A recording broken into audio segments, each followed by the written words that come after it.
신명기 말씀은 모세가 이제 가나안 땅에 들어갈 출애굽 2세대들에게 다시금 하나님의 말씀을 가르쳐주는 성경이라고 말씀을 드렸습니다. 신명기서 말씀을 이번 주도 쭉 보다 보니까 하나님의 마음이 좀 느껴지는 것 같아요. 여러분, 하나님은 고아와 과부같이 연약한 자들을 먼저 챙기시는 하나님이잖아요. 그 사랑을 좀 느끼게 됩니다. 그리고 그 말씀을 통해서 하나님이 이스라엘 백성들에게 가르치기를 원하시는 것 같아요. 가나안 땅에 들어갔을 때 어떻게 살아가야 되는지를 가르쳐 주기를 원하시는 거죠. 그래서 하나님 말씀의 기능 중에 하나가 바로 이겁니다. 가르치는 것. 하나님의 말씀은 가르치는 목적이 있습니다. 그래서 하나님 말씀을 통해서 우리 신앙을 계속 배우게 되는 겁니다. 그래서 하나님은 우리에게 말씀하시는 거고 우리는 그 말씀에 순종하는 겁니다. 교회에서는 성도들에게 많은 것을 가르쳐야 됩니다. 저도 그런 부담감을 가지고 있습니다. 우리 성도님들을 다 일일이 하나씩 가르쳐야 됩니다. 열심히 가르쳐야 우리 성도들이 리더로서 성장하게 되고 교회 중직자로서 성장하게 됩니다. 그래서 또 신앙이 연약한 자들을 우리 성도님들이 붙들어 줄 수 있고 품어줄 수 있습니다. 그리고 교회 안에서 하나님 말씀으로 변화가 되어야 세상에 나가서 빛과 소금의 역할을 할 수 있습니다. 세상에서는 우리를 다듬어 주지 않아요. 세상에서는 우리 모습 그대로 그냥 인정하고 우리랑 안 맞으면 그냥 관계를 끊지, 이거 바뀌었으면 좋겠다, 이렇게 변했으면 좋겠다라고 말하지 않아요. 오직 교회 안에서만 하나님께서 말씀을 통해서 우리 삶을 비춰주시고 우리 삶을 바꿔주세요. 그래서 우리가 변화되는 거죠. 성도들은 교회 안에서 배우면서 변해야 되고 그 모습을 통해 세상에 나가서 빛과 소금의 역할을 해야 됩니다. 교회에서 우리 성도들에게 말씀을 통해서 무엇을 가르쳐야 될까? 당연히 삼위일체 하나님을 가르쳐야 되고요. 죄에 대해서 회개 촉구를 해야 됩니다. 무엇이 죄인가를 가르치고 회개를 가르쳐야 됩니다. 또 예배를 가르쳐야 됩니다. 말씀을 읽고 기도하는 신앙생활도 날마다 체크하고 가르쳐야 됩니다. 하나님께 드리는 헌금도 가르쳐야 됩니다. 교회를 위해서 헌신 봉사하는 삶도 가르쳐야 됩니다. 그의 자세도 가르쳐야 됩니다. 또 하나님 사랑으로 불신자들을 품고 전도하는 삶도 가르쳐야 됩니다. 이게 다 교회에서 해야 될 일들입니다. 그러나 현대시대로 들어오면서 목회자들이요, 설교하면서 참 어려운 부분들이 많대요.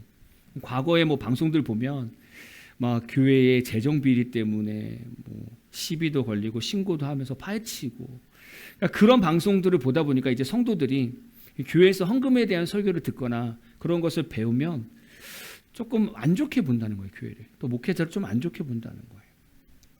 그래서 목회자들도 사실 이제 교회에서 헌금 설교하기가 되게 부담스럽다는 거예요. 그리고 코로나 이후에 이제 우리 생활이 너무 개인 생활 위주로 바뀌었습니다. 그러다 보니까 교회에 어떤 봉사자들이 필요한데 헌신도가 너무 낮아졌다는 거예요. 네. 어느 교회나 마찬가지일 겁니다. 예를 들면 300명 되는 교회에서 실제로 교회 행사를 하다 보면 헌신하는 사람들을 인원수를 세보면 10%도 안 돼요. 많아봐야 20%도 안 돼요. 300명이 예배를 출석하는데 실제 교회에서 헌신하는 사람이 30명에서 60명도 안 된다는 거예요. 요즘엔 그 이하로 더 떨어진다는 겁니다. 그리고 요즘 문화에 대해서 설교를 하면 젊은 사람들은 그 설교를 듣기 싫어합니다. 왜냐하면 이미 예수 믿기 전에 세상에 그냥 문화에 젖어 있던 것들이 되게 많거든요. 제가 학생들 수련회 가면 꼭 얘기하는 게 노래방 가지 마라, 가요 부르지 마라, 늘 그 얘기하거든요. 이유를 얘기를 해도 받아들이지를 않아요. 왜냐하면 자기들 문화였으니까. 저는 그래서 이렇게 저주를 합니다. 그 가사대로 이루어지길 축복한다고. 왜냐하면 가요는 좋은 가사가 없거든요.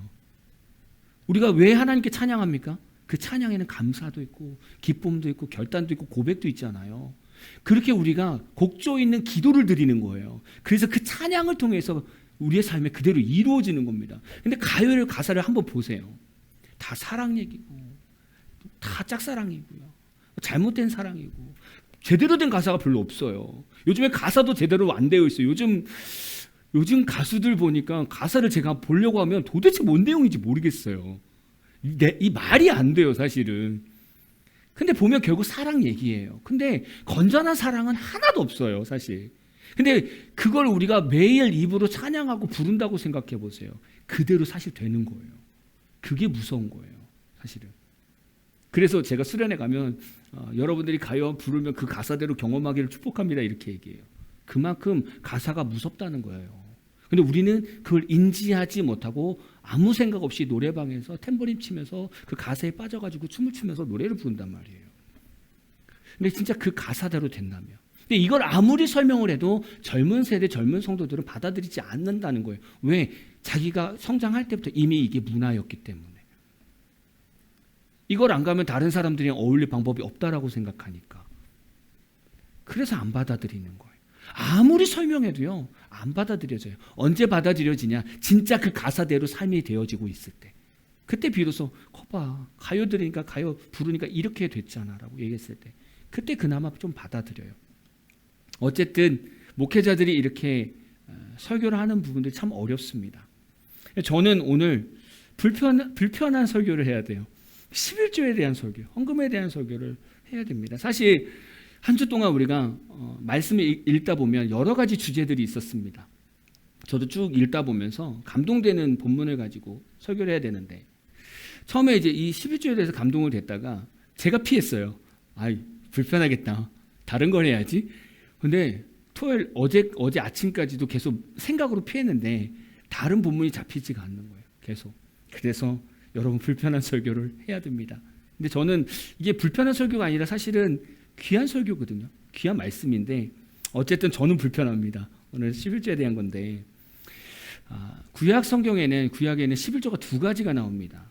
원래 우리가 첫 번째 하나님께 드려야 되는 출세했을 때 처음 드려야 되는 11조가 나오고 이제 오늘 본문 말씀은 제2의 11조입니다. 두 가지가 나와요. 그래서 제1 11조, 제2 11조 두 개 다 말씀을 전하려고 합니다. 여러분들 이제 자녀들이 이제 성장하면 집안일을 좀 시킬 수 있지 않겠습니까? 이제 좀 크면 뭐 청소기 돌리기, 뭐 이렇게 설거지하기, 빨래 정리하기, 뭐 식사 뭐 차리기, 요 정도는 좀 도와달라고 하지 않습니까? 부모 입장에서 볼 때 이제 자녀들이 청소기 돌릴 정도 이제 컸고, 뭐 빨래 정리할 정도로 크고, 설거지 할 정도로 크면 부모님들은 자연스럽게 뭐 누구야 좀 도와줄 수 있니 이렇게 부탁하잖아요. 여러분 이렇게 부탁을 하고 나서 자녀들이 순종했을 때 무엇을 느끼십니까? 저는 그렇게 느껴요. 참 많이 성장했구나.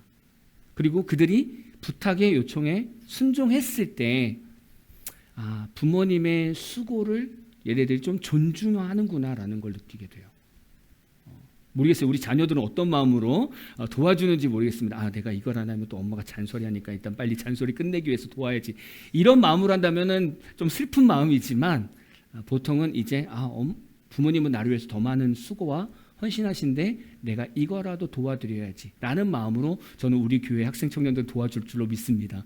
그렇게 하면 근데 부모들도 똑같이 느낀다는 거예요. 부모들도 보면 그렇게 보인다는 거예요. 사실 저도 자녀로서 살았던 때가 있었고 이제는 부모로서 사는 시간이 있잖아요. 저희 자녀들이 집에 이렇게 일을 조금씩 도와주는 걸 보면 그렇게 느껴요. 얘네들이 어떤 부모의 수고와 헌신을 존중하는구나. 그래서 함께 해주는구나라는 걸 느끼게 돼요. 마음을 느낀다는 얘기예요. 이런 부모는 없잖아요. 아이들이 막 도와주니까 이제 이것들이 밥값을 하는구나. 뭐 이렇게 생각은 안 하잖아요, 사실은. 그죠? 아이들이 이렇게 도와줄 때, 아이고, 많이 컸다. 이제 얘네들이 엄마 아빠의 힘듦을 조금은 헤아리고 있구나. 그 자녀의 마음이, 자녀들이 부모에게 감사의 마음이 이렇게 조금 느껴지지 않습니까? 저는 좀 느껴지더라고요. 그런 거예요. 하나님께서 우리에게 여러 가지 헌금을 말씀하시기도 해요. 근데 생각해 보면 하나님은 돈이 없어서 우리에게 헌금을 드리라고 말씀하시는 게 아니에요. 하나님은 우주 만물의 주인이거든요. 모든 만물 다 하나님 건데 굳이 뭐 우리한테 이렇게 코 묻은 돈을 헌금 내라고 하겠습니까? 그게 아니라는 거예요. 우리에게 헌금을 가르치시면서 우리가 하나님께 구별해서 헌금을 드릴 때 거기서 우리의 마음이 묻어 들어간다는 거예요. 거기서 우리 마음이 들어가는 거예요. 그래서 물질이 있는 곳에 우리의 마음이 있다는 말씀이 그거예요. 우리의 물질이 드려질 때 하나님이 얘 나 사랑하는구나. 얘 나 의지하는구나. 그렇게 보신다는 거예요. 그래서 처음 우리가 이제 11조에 대해서 한번 볼 때 11조가 이제 생긴 어떻게 보면 드려진 과정을 한번 보면 레위 자손이 하나님께 쓰이게 된 이유를 좀 봐야 됩니다. 출애굽기 32장에 보면 이런 사건이 있어요. 모세가 시내산에서 하나님을 만나고 있었는데 땅에서 아론과 다른 사람들이 금송아지를 만들었습니다. 기억나시죠? 그 금송아지 앞에서 열심히 우상 숭배하는 거예요. 그래서 모세가 내려가서 그것을 징계하죠. 그때 모세가 여호와 편에 있는 자는 다 내게로 나오라. 그때 레위 자손들이 다 나오게 된 거예요. 그래서 우상 숭배한 사람들을 레위 자손들이 다 죽이게 됩니다. 그때 하나님께 인정받게 된 거예요. 레위 자손들이.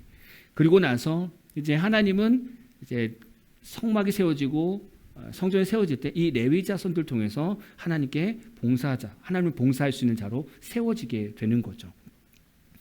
그리고 나서 이제 가나안 땅에 들어갈 때 레위 자손은 땅을 안 준대요. 너무 억울하지 않습니까? 땅을 안 주신대요. 모든 지파들한테 다 땅을 주지만 레위 지파는 땅을 주시지 않는데요. 그 대신에 레위 지파의 기업은 하나님 자신이래요.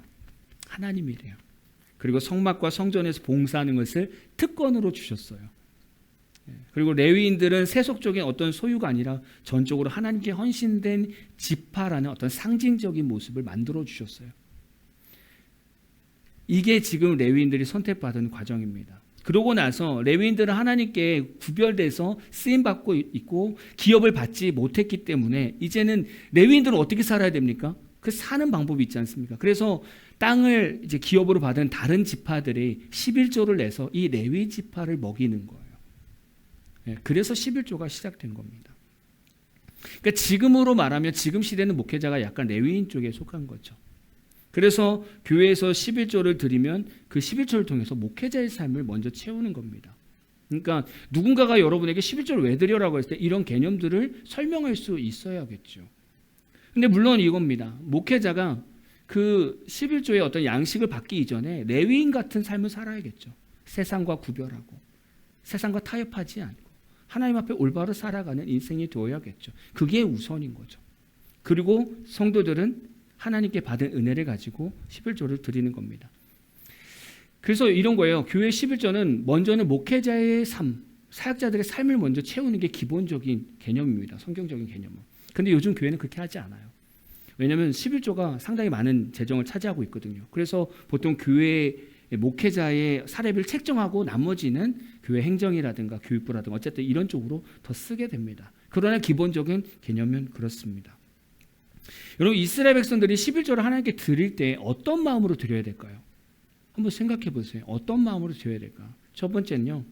이스라엘 백성은 땅도 수확도 생명도 모두 하나님께서 주신 것임을 고백하면서 11조를 드려야 됩니다. 저는 이게 더 중요하다고 생각해요.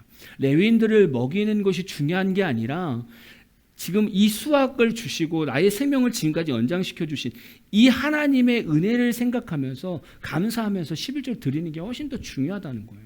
11조는 무슨 세금을 내는 게 아닙니다. 11조는 내가 누리는 모든 것이 하나님의 선물입니다라고 신앙 고백하는 것이 11조예요. 여러분 이스라엘 백성 한번 생각해 보세요. 광야에서 40년 동안 살면서 자기가 뭔가를 농사를 짓고 추수하는 일은 없었습니다. 하나님이 만나와 메추라기를 먹여서 광야 생활을 했어요. 이제는 가나안 땅에 들어가면 이제는 거기 정착하고 이들만의 땅이 다 있습니다. 이제 농사도 짓고 가축도 다 키웁니다. 거기서 이제 추수하는 열매들이 있습니다. 거기서 하나님은 이들과 소통하는 방법 중에 하나가 11조였던 거예요. 내가 환경과 자연과 모든 것을 너희들 다 내가 케어해 줄게. 내가 했다라는 그 감사의 표현이 11조야. 그 11조를 나한테 드려. 나는 그것을 나를 위해서 사역하는 레위인들에게 줄 거야. 이게 하나님의 약속인 거예요. 그러니까 11조를 드리는 백성이나 성도들은 무슨 마음을 가져야 된다? 나의 모든 것은 다 하나님 것인데 그 중에서 내가 10분의 1을 구별하면서 하나님 내가 10분의 1만 드리지만 사실 내 고백은 모든 것은 다 하나님 것입니다라고 고백합니다. 하나님의 은혜가 있으니까 내가 지금 살고 있는 거고 하나님의 은혜가 있으니까 내가 지금 먹고 사는 겁니다. 그걸 고백하면서 드리는 게 11조였다는 거예요. 너무 중요한 고백 아닙니까? 그리고 두 번째로 드릴 때의 마음은 하나님을 어떤 하나님의 일을 위해서 헌신된 이 레위인을 사랑하는 마음으로 11조를 드려야 됩니다. 아까도 앞에서 말씀드렸지만 레위인들은 땅을 기업으로 받지 않았습니다. 그리고 모든 다른 지파들이 내는 11조를 통해서 생활을 하게 됩니다. 그러니까 11조를 드리는 백성들 입장에서는 자신들을 대신해서 예배를 드리고 제사를 드리는 그 레위인들을 바라보면서 사랑하는 마음으로 11조를 드려야겠지요. 그것이 11조의 관계입니다. 저는 현대시대도 똑같다고 생각합니다. 저는 현대시대에서도 이 11조는 우리가 하나님께 신앙 고백하는 것이라고 저는 믿습니다. 여러분 지금은 우리가 뭐 한 달 수확하는 게 아니잖아요. 매달 월급을 받기도 합니다. 거기서 우리는 11조를 띱니다. 근데 생각해보면 우리가 1년 연봉을 생각하잖아요. 1년 연봉을 다 합치면 결국 우리가 11조를 합치면 딱 10분의 1이 떨어져요. 거의. 그렇게 해서 계산하면 되는 거죠. 저는 그래요. 그래서 교회에서 우리가 하나님께 11조를 드리지 못한다는 건 아직 우리가 하나님을 전적으로 믿지 못하고 있다라고 생각할 수도 있다는 거예요. 왜냐하면 그것은 신앙 고백이니까. 나의 모든 것은 다 하나님 것입니다라고 신앙 고백인데 내가 이것을 드리지 못하는 건 내가 11조의 중요성을 몰라서 안 배워서 못 드렸을 수도 있고 내가 알면서도 못 드리는 건 아직 내가 삶 전체를 하나님 중심으로 풀어가지 못해서 그럴 수도 있습니다.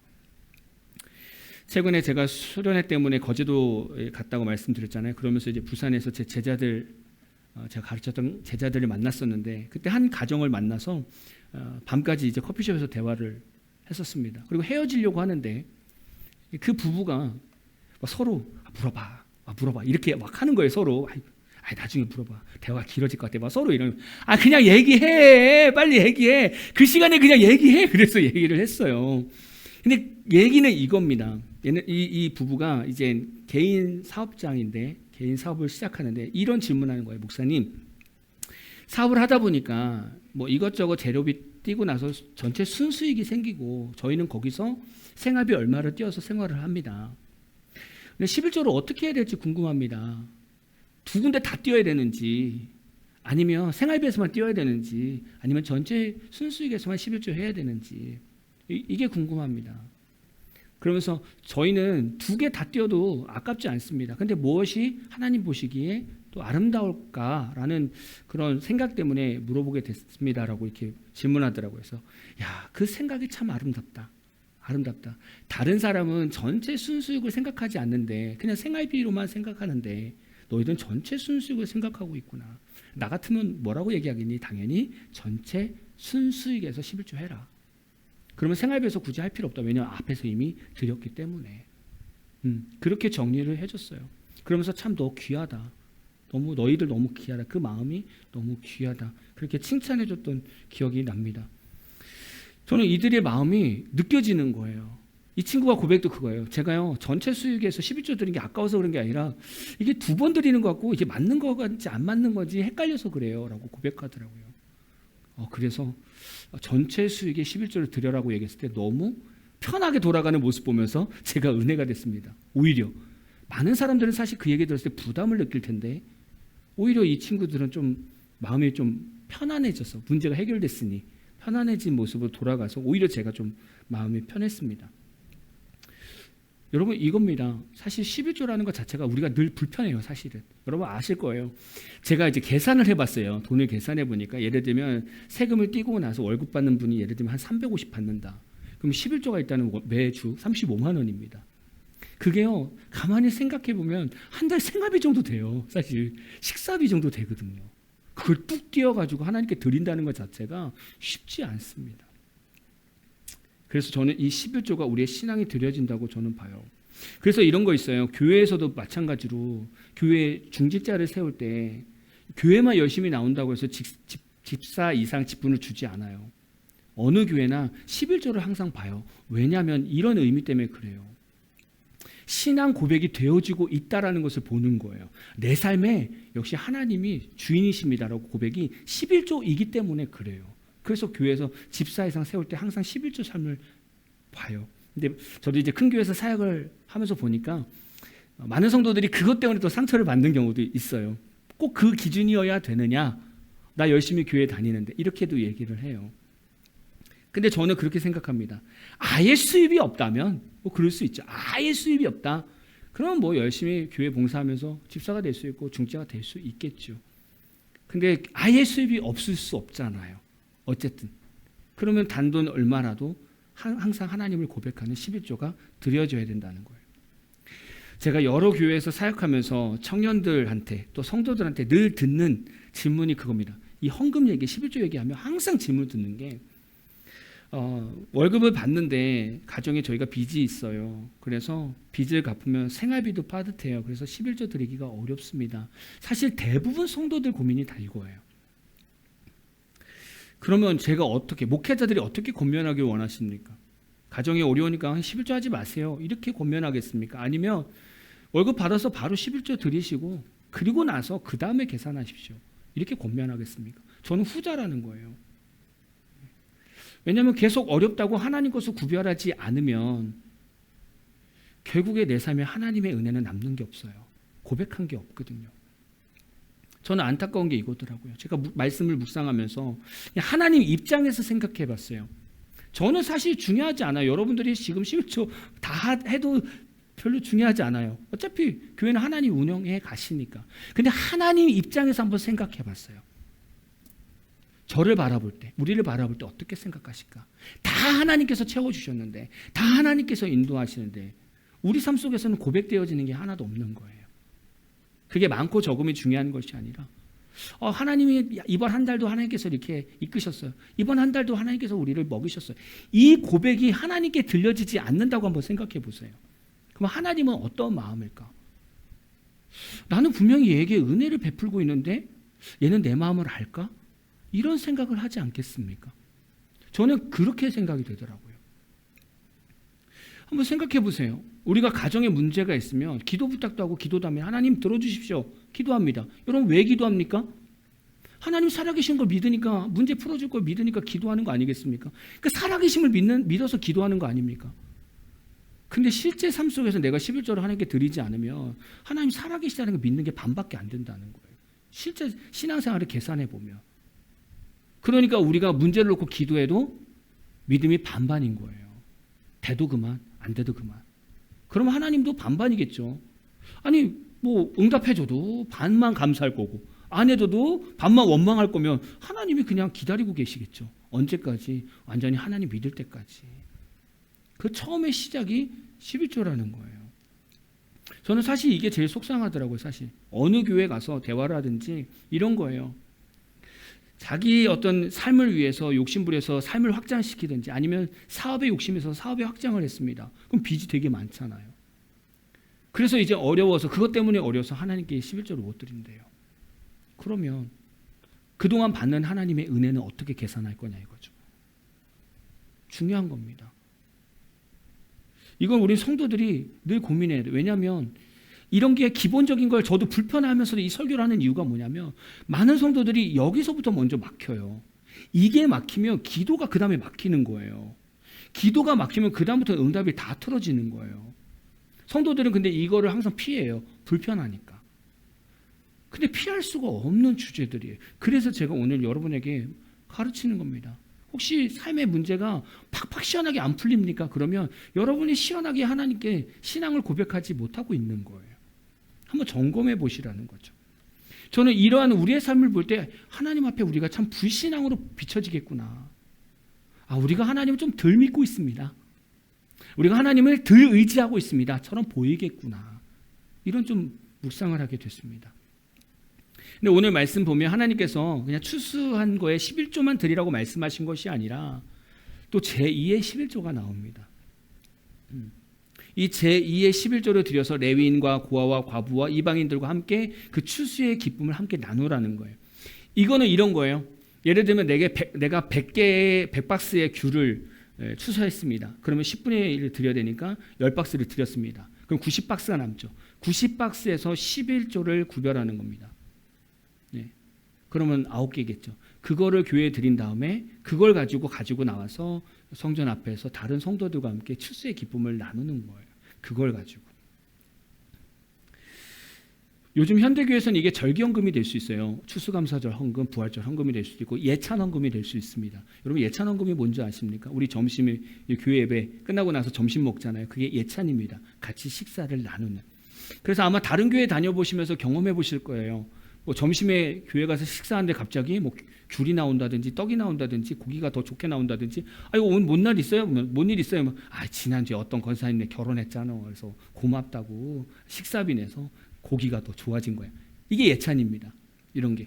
그러니까 좋은 일이 있거나 뭔가 장례를 치렀거나 감사한 일이 있을 때 헌금을 드려서 그 감사를 성도들과 같이 나누는 것, 그 예찬인데 이런 것도 이미 우리 삶 가운데 이루어져 있습니다. 그러니까 이게 제2의 11조로서 기능을 하고 있다는 거예요. 근데 이 제2의 11조가 그냥 단순히 추수의 기쁨만 나누는 것이 아니라 이런 것도 있습니다. 신명기 14장 23절 같이 읽어볼까요? 시작. 내 하나님 여호와 앞 곧 여호와께서 그의 이름을 두시려고 택하신 곳에서 내 곡식과 포도주와 기름의 11조를 먹으며 또 내 소와 양의 처음 난 것을 먹고 내 하나님 여호와 경외하기를 항상 배울 것이니라. 뭔가 좀 나왔죠. 저는 사실 이 구절에서 꽂혀서 계속 헤어나올 수 없었던 건데 이스라엘 백성들이 제2의 11조 또 11조를 드리면서 하나님 경외하는 것을 항상 배우게 될 것이다 라는 말씀. 하나님 경외하는 것을 이 11조 삶을 통해서 배울 수 있다라는 거예요.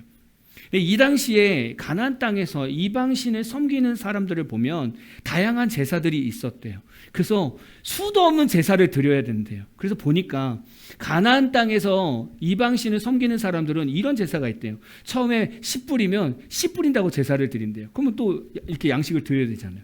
또 싹이 올라오면 싹이 올라왔다고 또 제사를 드려야 된대요. 또 추수 시작하면 조금 걷었다고 또 제사를 드려야 된대요. 또 추수 중간에도 또 드려야 된대요. 끝에까지 잘 추수할 수 있도록. 그리고 다 추수하고 나서 또 신에게 감사한대요. 이렇게 이방신들은 가나안 사람들한테 이러한 많은 재물들을 요구했다는 거예요. 거기에 반해서 이 성경 말씀은 이런 겁니다. 하나님은 딱 두 개만 요구했다는 거예요. 온전한 11조 그리고 제2의 11조. 그 두 가지. 근데 제2의 11조도 하나님께서 받으시고 레위인에게 준 것이 아니라 그거는 레위인과 고아와 과부와 이방인들을 위해서 같이 이 추수의 기쁨을 나누라고 다시 돌려준 거예요. 그러니까 실질적으로 하나님 받으신 건 11조밖에 없는 거예요. 제1 11조. 그걸 통해서 우리는 하나님 경외하기를 배운다는 거예요. 사실 이렇게만 해도 사실 이해가 잘 안 됩니다. 11조를 드렸는데 우리가 하나님을 경외하는 것을 배운다? 여러분 경외라는 의미가 뭡니까? 하나님을 두려워하다. 하나님을 거룩하고 크신 분으로 인정하다라는 게 경외입니다. 근데 내가 11조를 드린 것과 이게 무슨 상관이냐 이거죠. 곰곰이 저도 생각해 봤습니다. 저도 이게 제일 궁금했어요. 내가 11조를 드리고 내가 하나님께 헌금을 드렸는데 그게 하나님 경외하는 걸 배우는 거래요. 이 관계가 뭐지? 고민해 봤어요. 근데 제가 깨달은 건 이겁니다. 저희가 종종 많은 성도들이 경험하는데 예를 들면 11조를 어려운 가운데 띈다든지 절기헌금을 얼마 띄어야지 이렇게 결단하고 이미 이렇게 헌금을 드립니다. 그러면 하나님은 이미 우리의 마음을 받으신더라고요. 이미 받으시고 나서 그 이상 채워줄 것을 준비하고 계시더라는 거예요. 이거는 드린 분만 알아요. 이게 경험해 본 분들은 알아요. 예를 들면 내가 감사헌금을 50만 원 결단해서 드렸어요. 그러고 나면 하나님은 이미 그 마음을 결단한 걸 보시고 이미 그 이상을 준비해 두셨다는 거예요. 그래서 나는 그냥 감사해서 드렸을 뿐인데 돌아오는 것 그 이상으로 하나님께서 채워주시는 거예요. 그걸 보면서 우리는 무엇을 느끼느냐? 하나님은 이미 내 마음을 다 감찰하시고 헤아리시는구나. 그래서 내가 드린 것 이상으로 늘 우리를 채워주시는 하나님이시구나. 그래서 살아계신 하나님을 경험하는 거예요. 그래서 두려운 거예요. 내 마음을 쉽게 막 먹을 수 없기 때문에. 왜? 내가 이미 마음 먹은 걸로만 해도 이미 하나님이 일하고 계시니까. 그래서 그게 경외잖아요. 하나님을 두려워하는. 내 삶에 하나님 살아계심을 경험하는 게 경외잖아요. 그래서 11조 드리고 헌금을 드릴 때 하나님 살아계심을 경험한다는 거예요. 그래서 드릴 때마다 하나님 경외를 매일 배운다는 거예요. 그 의미입니다. 이런 질문할 수 있어요. 우리는 언제까지 11조를 해야 되는가? 물론 당연히 죽을 때까지 해야 됩니다. 근데 말씀 볼게요. 신명기 15장 11절 볼게요. 같이 읽어볼까요? 시작. 땅에는 언제든지 가난한 자가 그치지 아니하겠으므로 내가 내게 명령하여 이르노니 너는 반드시 내 땅 안에 내 형제 중 곤란한 자와 궁핍한 자에게 내 손을 펼지니라. 참 모두가 다 잘 살면 얼마나 좋겠습니까? 근데 하나님도 아세요. 가난한 자도 있고 부유한 자도 있고 그는 언제든지 가난한 자는 너희들과 함께 있다라는 거예요. 그래서 우리는 항상 남들을 돕는데 인색하면 안 된다는 거예요. 그래서 우리는 이 제2의 11조를 드리면서 성도들을, 어려운 성도들을 섬길 수 있어야 된다는 거죠. 초대교회는 어떻게 서로 교제했는지 한번 볼까요? 사도행전 4장 32절부터 35절 같이 읽어볼게요. 시작. 믿는 무리가 한 마음과 한 뜻이 되어 모든 물건을 서로 통용하고 자기 재물을 조금이라도 자기 것이라 하는 이가 하나도 없더라. 사도들이 큰 권능으로 주 예수의 부활을 증언하니 무리가 큰 은혜를 받아 그 중에 가난한 사람이 없으니 이는 밭과 집 있는 자는 팔아 그 판 것의 값을 가져다가 사도들의 발 앞에 두매 그들이 각 사람의 필요를 따라 나누어 줍니다. 사실 초대교회는 우리가 상상할 수 없는 일들을 했죠. 사실 우리는 이렇게까지는 할 수 없습니다. 구약처럼 또 초대교회처럼 이 정도까지 우리는 할 수는 없겠죠. 근데 적어도 우리가 오늘 말씀을 마무리하면서 우리가 바라보는 교회상은 있어야 되지 않겠습니까? 하나님께서 우리에게 원하시는 어떤 11조의 삶, 믿음의 고백의 삶에 대해서 우리가 배웠는데 그럼 우리가 바라봐야 되는 모습이 있어야 되지 않겠습니까? 저는 이랬으면 좋겠어요. 우리 교회에는 모든 성도들이 100% 온전한 11조를 드리는 성도가 됐으면 좋겠어요. 그 얘기는 뭐냐면 내 삶의 우선순위가 하나님입니다라고 신앙 고백하는 성도들로 세워졌으면 좋겠어요. 당연히 신앙이 연약한 사람, 초신자들은 몰라서 못하겠죠. 그러나 그게 계속 가르쳐져서 계속 우리 성도들은 늘 하나님 앞에서 늘 하나님을 인정하는 그런 성도가 됐으면 좋겠습니다. 그리고 두 번째, 앞으로 우리 교회는 사역자는 그냥 사역에만 전념할 수 있도록 모든 세가를 책임져주는 풍성한 교회가 됐으면 좋겠어요. 이 얘기는 뭐냐면 제 삶을 다 채워달라는 게 아니에요. 뭐 앞으로 성장하다 보면 많은 사역자들이 필요하겠죠. 그들의 삶도 뭔가 넉넉하게 채워서 사역을 하는 데 있어서 돈이 부족한데 나가서 돈 벌어야 되는, 사실 이 생각하는 것 자체가 사역자들은 에너지가 또 나눠지는 거거든요. 그냥 주의 일을 위해서 열심히 헌신하는 그런 사역자가 사실 되어야 되거든요. 근데 이 얘기를 하는 건 이거예요. 아까 11조에 대해서 배웠잖아요. 여러분의 11조를 통해서 목회자와 사역자가 생활이 풍성하다는 얘기는 성도들은 이미 10의 구조를 통해서 삶이 풍성해졌다는 얘기예요. 그렇게 바라보시면 훨씬 더 은혜가 될 겁니다. 교회 사역하는 데 있어서의 어려움이 없다는 얘기는 이미 모든 성도 삶에 하나님이 넘치도록 채워준다는 거예요. 왜냐하면 10분의 1로 모든 사역자들이 다른 거 고민하지 않고 사역에 전념할 수 있는 교회라고 한다면 이미 그 교회 성도들은 이미 10의 구조를 가지고 누리고 있는 성도가 되어 있다는 거예요. 저는 그런 교회가 됐으면 좋겠어요. 그리고 세 번째는 교회 안에서 성도들과 함께 나누는 이 식사, 점심 식사가 이 제2의 11조가 좀 넉넉해져서 함께 나누는 이 식사가 풍성해졌으면 좋겠어요. 가끔 저도 이제 다른 목사님들과 대화하다 보면 이 주일날 점심이 늘 고민이시래요. 어떻게 하면 싸고 좋은 거 구할까? 요즘엔 싸고 좋은 거 없어요. 어느 교회는 1,500원짜리인가 김밥을 자기가 알아냈다고 하면서 먹었는데 성도들이 눈물을 흘리면서 먹더래요. 우리 교회가 이 정도로 힘든 것인가? 정말 김밥을 봤는데 별로 안에 들어가 있는 게 없는 거예요. 너무 마음이 아프더라고요. 저희 교회보다 훨씬 더 큰 교회인데 그런 고민을 하고 있는 것 자체가 너무 슬프지 않나라는 생각이 듭니다. 저는 우리가 점심에 식사를 나눌 때 이러한 어떤 제2의 11조를 통해서 어려운 사람들, 힘든 사람들 그래도 주일날이라도 든든하게 먹이고 부족한 거 채워주고 이런 교회가 됐으면 좋겠습니다. 마지막 네 번째는 이런 복들이 넘쳐서 저는 주변에 있는 목회자들과 또 교회들과 주변에 어려운 사람들을 돕는 교회가 됐으면 좋겠어요.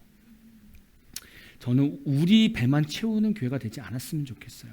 제 성격도 그렇고요. 저도 이렇게 베풀고 섬기는 걸 좋아하는 스타일이라 저는 저를 챙기는 스타일은 아닙니다. 저는 우리 성도들이 그런 넓은 마음을 가졌으면 좋겠어요. 그래서 하나님께 드릴 때 그냥 늘 그런 계획으로 우리 교회가 많은 사람을 품었으면 좋겠다. 그런 마음으로 좀 결단하면서 드렸으면 좋겠습니다. 여러분 표정이 그 어느 때보다 가장 무겁습니다. 오늘이. 왜냐하면 불편할 수 있으니까. 근데 저도 이 말씀을 준비하면서 얼마나 마음이 불편했는지. 근데 보면서 그건 거예요. 하나님이 우리한테 원하시는 삶이 무엇일까라고 얘기했을 때 저는 가장 기본적인 것부터 우리가 잘해야 하나님이 우리 삶을 이끌어 가시는데 편하지 않을까라는 거죠. 내가 하나님 앞에 모든 삶이 이렇게 오픈이 안 됐는데 어떻게 하나님이 우리를 편하게 인도하시겠습니까? 여러분 한 주간 살아가면서 또 한 달 살아가면서 하나님이 내게 주신 은혜를 먼저 좀 계산했으면 좋겠어요. 여러분 머릿속에서 11조라는 글씨를 지우세요. 여러분에게 말씀드린 거 헌금을 내라는 거 아니에요. 뭐예요? 내 삶에 베푸신 하나님의 은혜를 먼저 기억해 보라는 거예요. 그걸 나는 지금 표현하고 있는가를 돌아보라고 말씀드리는 겁니다. 그게 먼저 돼야 그 다음에 제가 알려드렸던 뭐 제111조든 제211조든 그건 그 다음 문제인 거예요. 여러분 한 주간 살아가면서 하나님이 내게 주신 은혜를 다시 한번 깊이 묵상하는 저와 여러분 되기를 진심으로 축복합니다.